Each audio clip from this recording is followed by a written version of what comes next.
with Will Christ. Join him as he and his guests discover how businesses thrive in California. Well, welcome to the Pilgrim on the 405. We have a great conversation today ahead of us. I want to introduce Ryan Weiss, the founder and president of Effective Performance Strategies. So welcome to the Pilgrim on the 405, Ryan. Thanks for having me on, Will. It's a pleasure to be here. Well, tell us a little bit about when you talk about effective performance strategies, what does that mean to you? Yeah, so I think a big part of where this came from is, I spent about 17 years in a big multinational company and moving all over the world and observing processes and observing how people interact with processes. And so what it really means to me is looking at the ways that that folks bring their processes together, that they align their processes together and focus on doing the right things. And what I find is that by doing that, people can really develop very effective strategies to help their business perform. So that's really where we came up with the idea of effective performance strategies. So you're talking about processes, right? So exactly. So we are very focused on process, and one of the things that I often tell people, my background, I got my degrees in chemistry and finance. I'm a very process-focused person. It can get very boring very quickly, but when I first got into my first role out of university and started working with people, started focusing on process, I very quickly realized that the world's problems can't be solved with process alone. You got to have people interacting with process, which is really the habits, right? These are the habits that people have, how they interact with the process, that whether it's at a retail outlet or whether it's at their work, people plus process is really a habit cycle, right? How do people do that? And so even though we focus primarily on process, we really understand that if we don't make effective processes, right? If we don't make it the processes in a way that people can follow them, that are intuitive, that are aligned, then it's not very effective at all. And so we don't want to be too technical about processes, but we want to make sure that we're aligning people and engaging people. Well, and then a lot of the small to medium-sized businesses, sometimes they're doing things off the seat of their pants, right? That's their process. That's their system. It's just, this is the way we do it. Or we've done it this way all the time. Or, well, Joe over there or Mary, they've been doing this for a long time and they know how to do it. We don't have to write that process down. We've got Joe and Mary. We become very vulnerable as a company, don't we? That's right. Yeah, there's a vulnerability, a risk that if Joe or Mary decides to move on, they retire, right? They, things like that, when that happens, because it's not a question of if, it's a question of when, if that person's processes aren't documented, aren't repeatable, if they aren't scalable, if your organization grows rapidly and you just have Mary who does that all the time, Mary needs to go on vacation sometimes. And Mary might need an assistant to help do that. And so that's where process really comes in. And another issue that I often find is that if we write them down, then very often we can clarify what it is we're doing and we can make it better. That's right. Yeah. So this is one of the things that, and I find it often with the founders of companies that everything's in their head, right? When you first start a company, a small business, every customer's name, every transaction that happens, every piece of equipment that you have. But as the organization grows, and especially we see it with, when the second generation takes over, third generation, that all that knowledge isn't just in the head of the founder. And so writing it down really enables us to clearly articulate what it is we're talking about and share it with other people in a way that can be verbalized and understood. Well, Now, so often what I've experienced, which is kind of dysfunctional, but what I've experienced is that people at the top will sit together and create the process and then go out and try to tell other people what to do. The real Yeah, experts are the people on the floor, right? Or in the field. that's right. And this is one of the things that I am absolutely very passionate about. In one of my roles in that multinational company, I managed a shared service center in the Philippines. The company moved me over there, and I had 180 people with computers, and we had these very high level processes and things that people were supposed to do. But what I learned very quickly by looking out at the sea of computers was that um, they were the ones who knew what was going on. And so I would start challenging them with questions, right? I asked each of the managers to give me a quality metric, a value metric, and a timeliness or speed type metric. And at first they were like, well, what are you talking about, right? We have lots of metrics that we're supposed.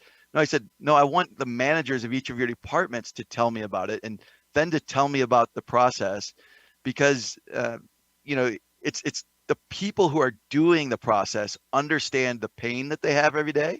They understand what's working. They understand what's not working. And the theoretical stuff we do on a whiteboard in a management office often doesn't represent what actually happens when the rubber hits the road. Yeah, I mean, that whole notion of somebody else coming up with the process and then telling the people in the field or on the floor that they really don't know what they're doing. They have to do it this way.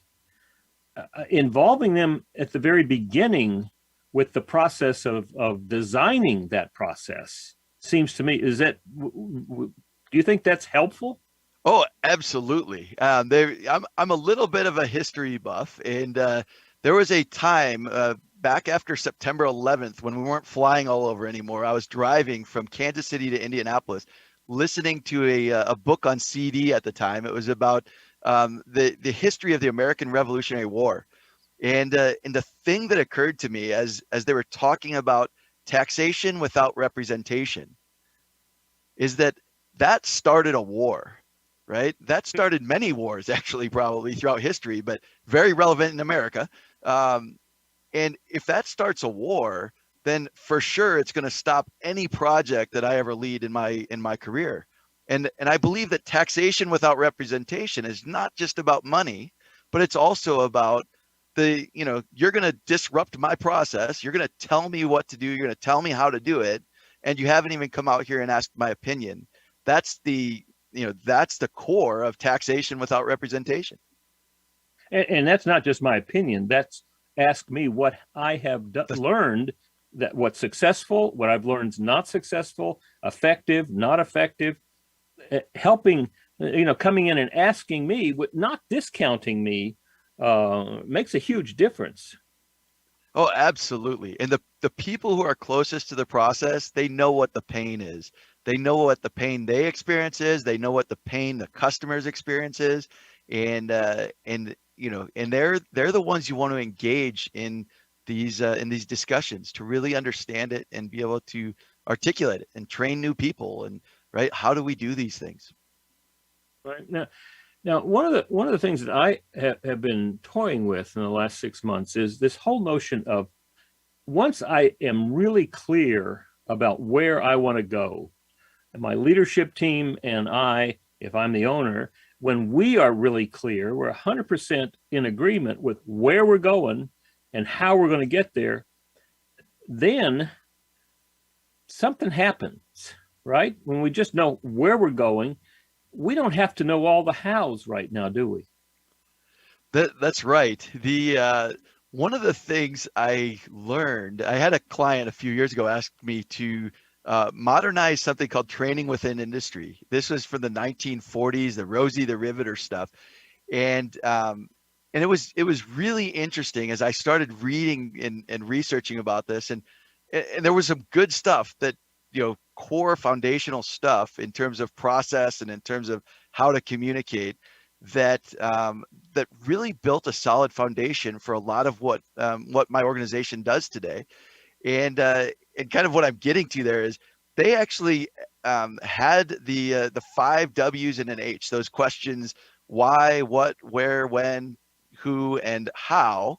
And they asked them in a specific order. There is actually a specific sequence, and the how was at the bottom of the list. And one of the things I observe in companies from small to large is that often when they start going down this path of documenting a process, they talk about how to do it, and they miss the most important question: is why do we need to do this, right? And that brings alignment, right? That answering the question, why do we need to do this, why is this important, sets the foundation, the context, and really helps organizations to align and move forward. And I think that's absolutely a powerful thing. Yeah, I think that getting really clear, it's sort of like when I go out to my car, get in it, and either use my phone or the GPS in the car. The first thing I have to do is be crystal clear about where I want to go. That's right. I mean, I could say, well, I want to go to the West Coast. I could say I want to go to California.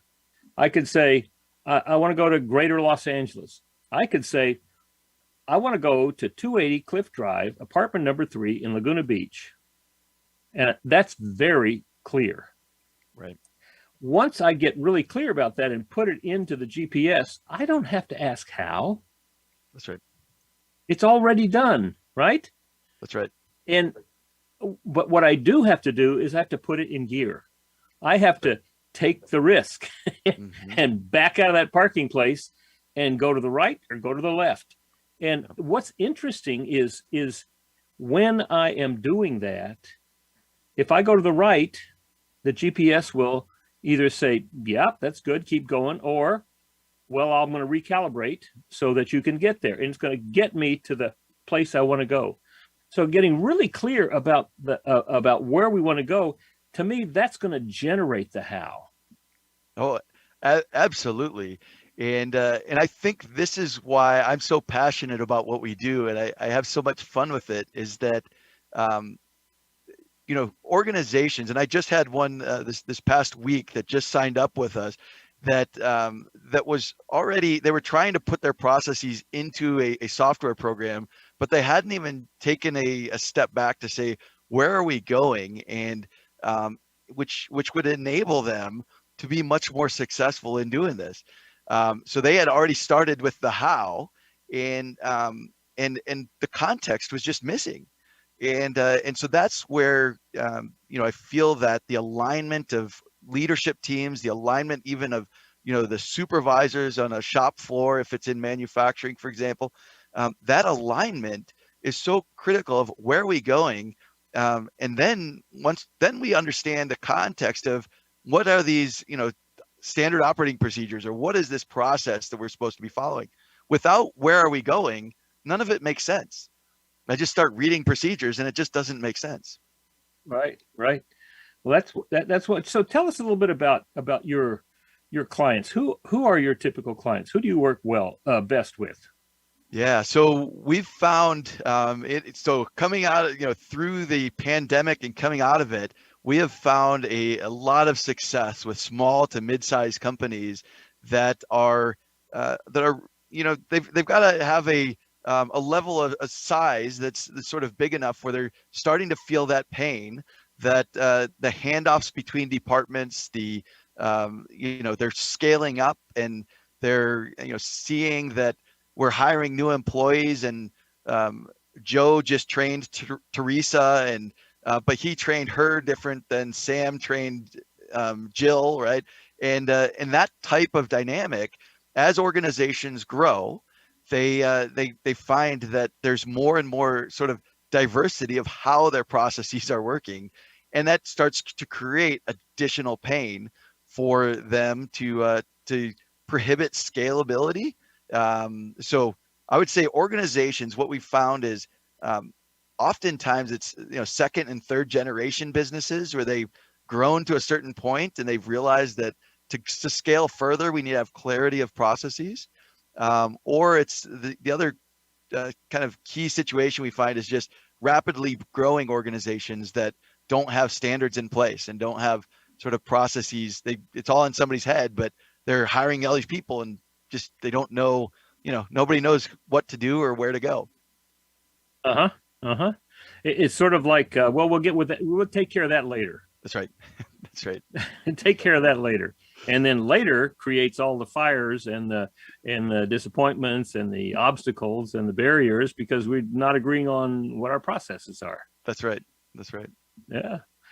Well, tell us some stories about success, and maybe you can slip in a story about where it didn't work. Yeah. So, when we look at the places where this has been really successful, it's when the senior leadership of an organization really believes that they have this pain. And so one of the examples I would give is a client out in West Virginia. I actually went out there quite a bit over the course of a couple of years, and it was a facility where they were really struggling to have that engagement between management and the employees. And in fact, there was a day when I went out there, and one of the employees came up to me and he said, "I know why you're here." And I said, "Why is that?" And he said, "You're here to tell us to move this piece of equipment over to this area over here." And I said, "I'm not sure who told you that, right? But that's not at all what I'm here for, right?" I said, I asked him the question, "Do you think I'm coming next week to run this piece of equipment, to run this machinery?" And he said, "Well, no." And I said, "Well, then why would I care where you move the equipment to, where you move this, to?" And the strange thing was, by the end of the week, that team that we were working with, they said, "You know what? You know, we actually want to move it over there. That's actually a better place for it." And I had to resist, right? I was resisting because, I said, if I walk out of this building and you guys say, "Oh, Ryan told us to move it over there," that's not going to work, right? You guys accused me of this before we came in. But this was about engaging the people who run the machine every day and make these things work. And so that's one of the examples. I think my time in the Philippines when I mentioned, working with 180 people with computers, a very transactional environment, and looking out and realizing that there was no way that I was ever going to know every single person's process. But one of the things we did that turned out to be sort of really fun and engaging was we set up one of our conference rooms where each of the teams put their process up on a wall. They just put a simple process on a wall, and they started taking yarn. They were taping yarn from one person's to the next, and they were starting to make all the connections between all of their processes with each other. And every week, one of them would present about the process, and it was literally standing room only in this conference room, because they were having so much fun learning about process and linkages between each other. So, those are some examples of where it's really fun, right? And it really works. I'll give you an example, an event that we held just a couple of years ago that we had a lot of resistance. There were folks in the room who just were not interested at all in, and they felt that management was just pushing it down their throats, that you've got to do this way. And they didn't feel represented, right? They didn't feel like they had an input in the right way to do it. And that one, that one was still painful for me. that was in Indiana, and I'll never forget that week of my life. So Yeah. I have that support. Yeah.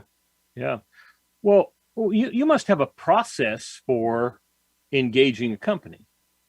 Yeah, absolutely. So the process that we typically go through with organizations is when we get started, we like to have about a 60-minute meeting with a couple of the key stakeholders, a couple of the people who are the decision makers, to talk through a little bit about us, a little bit about them, and ask that question: is there a fit between our organizations? Is this what you're looking for? We ask some questions about a couple specific questions.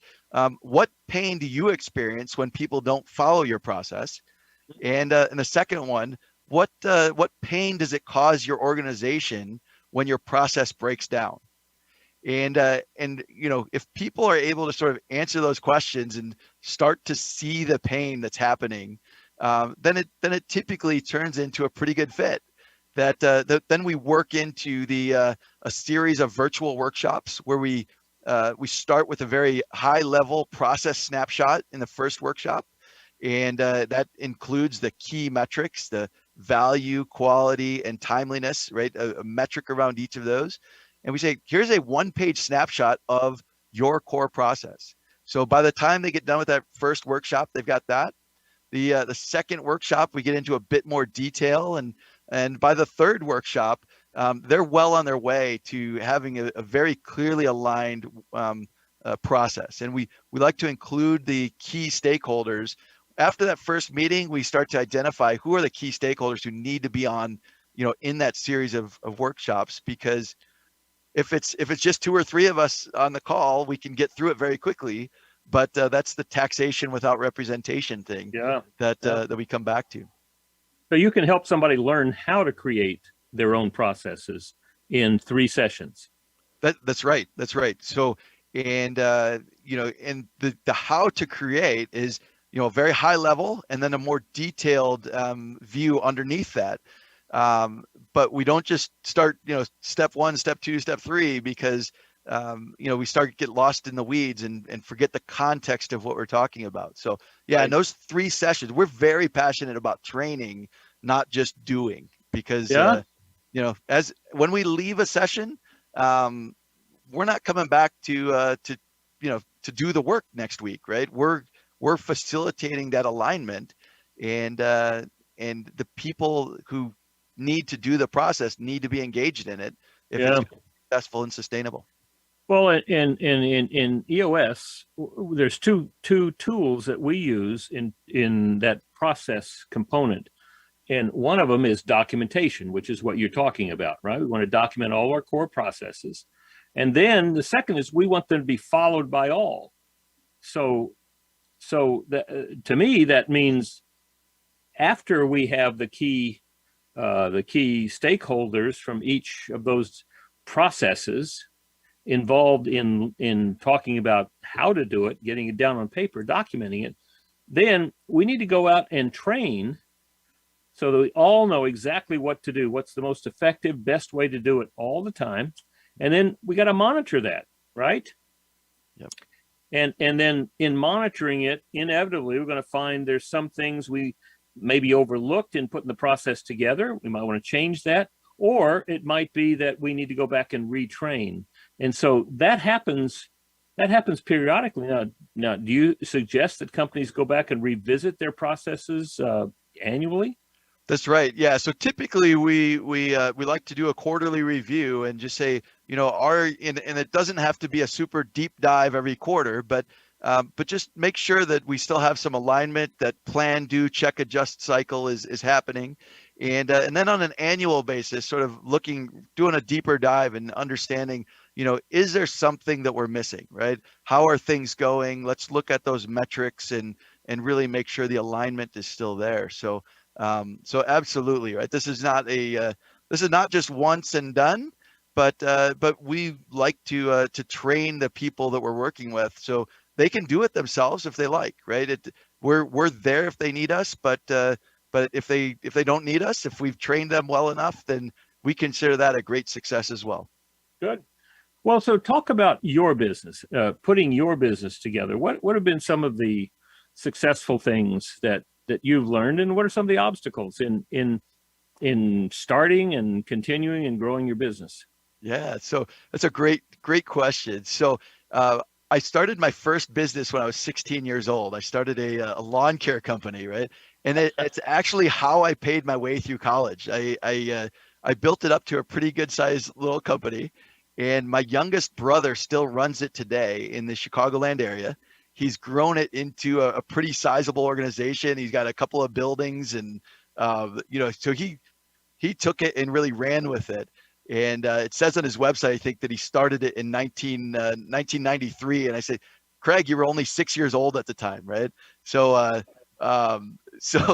then I went from there. I went and, went into the corporate world, right? I told you I got my degrees in chemistry and finance, and worked for a big company, moved 7 times in 17 years to Asia and back a couple of times before I put up the white flag. My wife and I said, it's time to come back home, to be back by family. And so, over the past 5 years, one of the images that I'll never forget, I saw, somebody had this little sawtooth pattern that was going up and to the right, and it said hoping for a positive slope. And when you start your own company, right, when you start your own organization, there are days that it's amazing, and there are days when it's tough, right? And I would say the biggest success thing has been creating simplicity. When I go back, in the corporate world, I was, there's a lot of complexity and, data analytics, and data is good and it's important. There was a lot of, process and, politics and things like that. And you have to be aware of all those things, but getting it to a simple way, getting things into a simple way where you can create context and foundation and clarity, that has been the most successful thing in terms of the growth of my organization. It's interesting. In our first session with leadership teams for EOS, we talked to them about that, about what you're talking about, that up and down that we're hitting. Business doesn't grow in a slope like that. Right. Kids don't grow in a slope like that. It's always these revolutions. It's not evolution. It's a revolution. You hit the ceiling and you either break through that ceiling with a revolution, or you're going to go flat, or maybe even close. But we teach 5 leadership rules, and you picked up on the biggest one. First is simplify. Yeah. Whenever you've got a problem, sit down and simplify it. All right. And don't figure out how yet. Just talk about, well, how can we simplify this? And the second one is delegate it. Mm-hmm. Who can do this best? Who loves doing this? Who's great at doing this? So simplify and delegate. And once we simplify and delegate, then what we want to do is begin to predict what's going to happen. Right? And that's where process begins to happen. We're going to simplify, delegate, and then predict where we're going to be. When we do this, this is going to happen. This is where we want to go. Therefore, what's going to happen and help us get there? So simplify, delegate, predict, then systemize it. Yeah. Create that process. Watch, see what gets us there. What's the most effective thing? And make those processes, evaluate those processes in terms of effectiveness and efficiency. So simplify, delegate, predict, systemize. And then once we systemize it, we can structure our organization to use those systems. And those 5 things will help companies break through that ceiling every time. Yeah. Every time. So, wow, that's excellent. What have you learned in these 5 years from running your own business? Wow, I've learned a lot.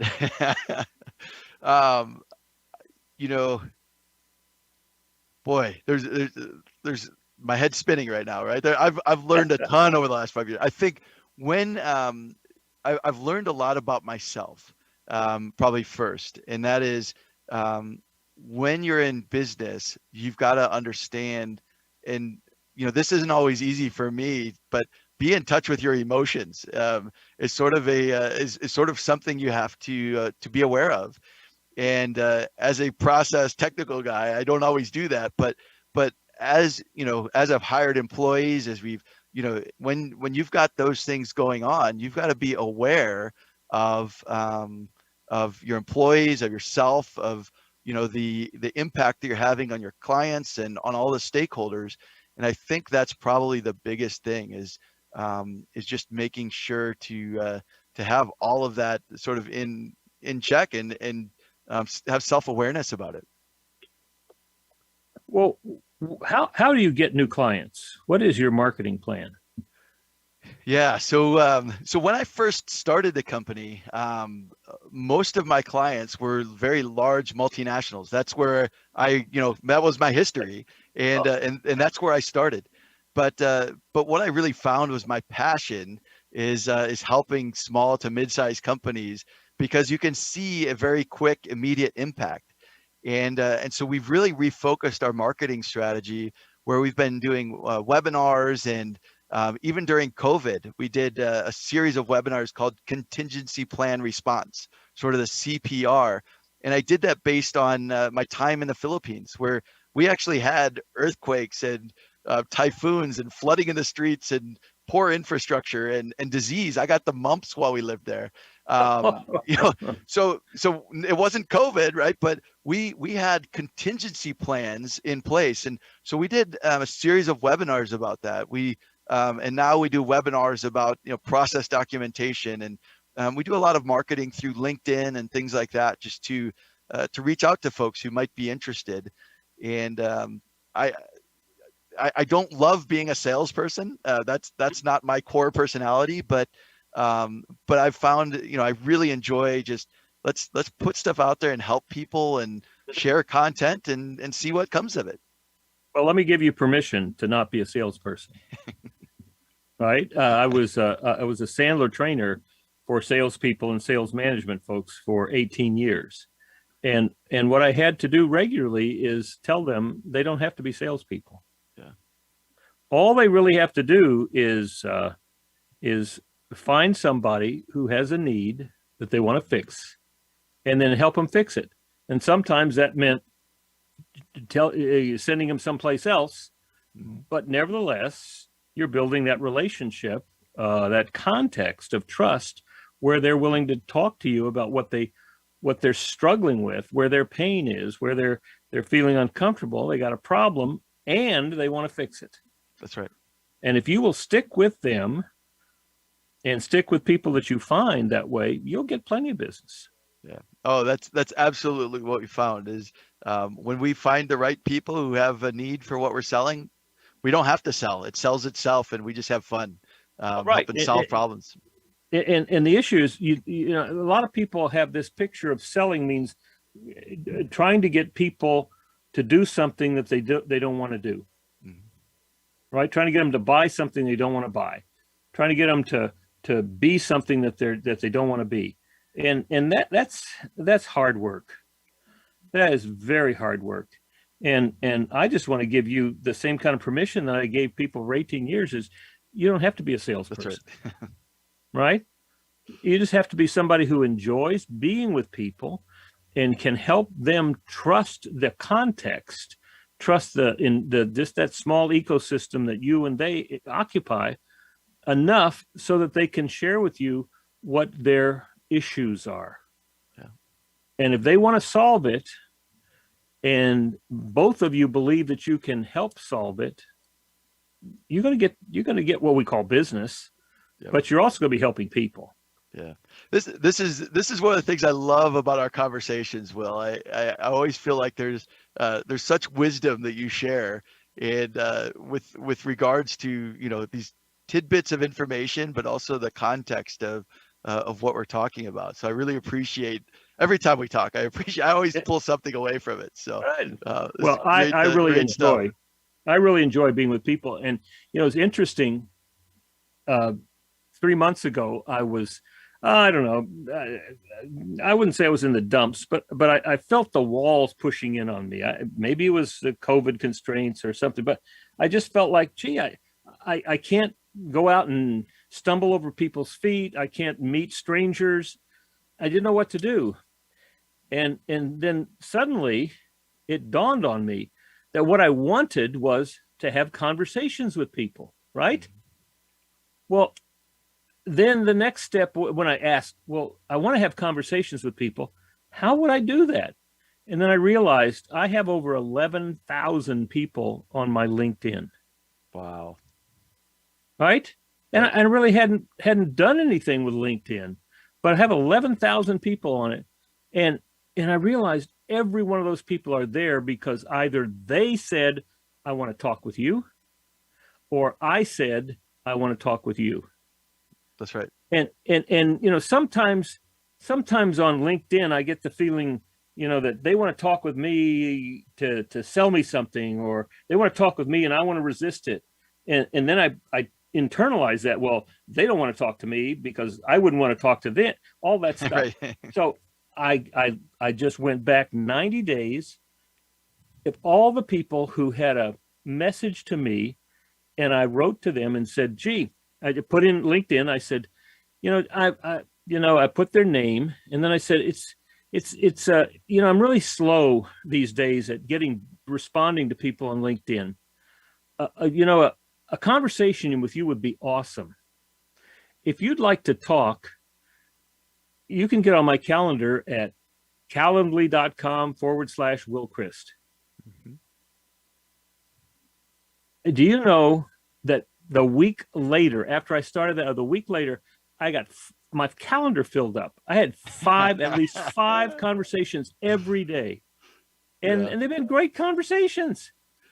And I've even been able to solve people's problems. I've been able to help them find resources that they didn't know existed.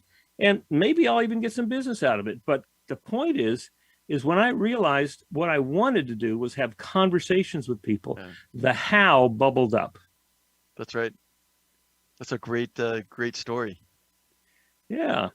Well, all right. So what would, who you're looking for, small to medium businesses who want to, who have reached a point where they feel the pain that not having well documented processes is causing them problems. That's they've reached that point where they'd like to have a discussion and see if this is the right fit, see if we have the right solution to enable them to be more successful, to be able to scale and grow and those types of things, and do it with some alignment of their team. That if they're seeing the conflicts between departments and things like that, sometimes it's because there's misalignment of processes. And so those are the folks I'm looking to talk to, is people who feel that they've reached that point where they're they just need some clarity about how their processes operate.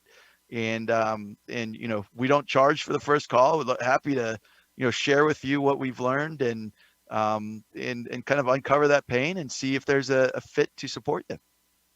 Well, you know that in EOS, we have six key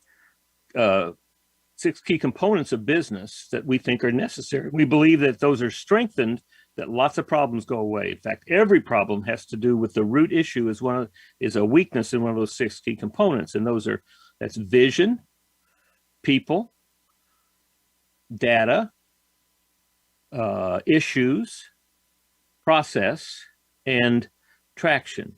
That's right. And so there are like 400 and soon there'll be 700 EOS implementers in the world.